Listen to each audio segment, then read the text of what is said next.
गरीब आदमी की ताकत। ये कहानी है रामू की, जो एक गरीब किसान था और गांव में रहता था। वो दिन रात मेहनत करता था, लेकिन फिर भी गरीबी से बाहर नहीं निकल पा रहा था। उसके पास एक छोटा सा खेत था, लेकिन कड़ी मेहनत के बावजूद उसकी फसल कभी अच्छी नहीं होती थी। गांव के लोग उसका मजाक उड़ाते थे और कहते थे कि वो कभी सफल नहीं हो सकता।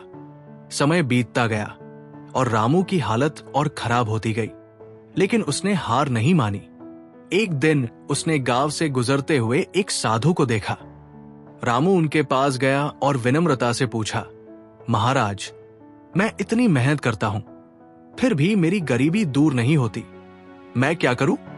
साधु मुस्कुराए और बोले, जो कुछ भी तुम्हारे पास है उसे पूरी ईमानदारी और लगन से करो।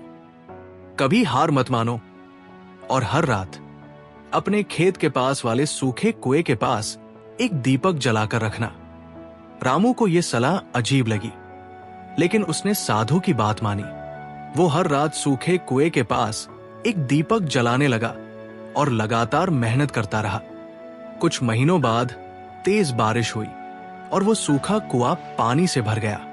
ये देखकर रामू को एक विचार आया, क्यों न इस पानी को अपने खेत में ले जाया जाए। उसने जी जान लगाकर मेहनत की और एक छोटी नहर खोद डाली, जिससे उसका खेत सिंचित होने लगा। धीरे धीरे उसकी फसल लहलहाने लगी। जो गांव वाले कभी उसका मजाक उड़ाते थे, वे अब उसकी मेहनत की तारीफ करने लगे। कुछ ही वर्षों में रामू का खेत पूरे गांव में सबसे उपजाऊ और समृद्ध बन गया। वो गरीब किसान से गांव का सबसे अमीर जमींदार बन गया। सीख, गरीबी या अमीरी केवल परिस्थितियों पर निर्भर नहीं करती, बल्कि हमारी मेहनत और आत्मविश्वास पर भी निर्भर करती है। अगर हम कभी हार नहीं मानते और सही दिशा में प्रयास करते हैं, तो हमें सफलता से कोई नहीं रोक सकता। संघर्ष जितना बड़ा होगा, सफलता उतनी ही शानदार होगी।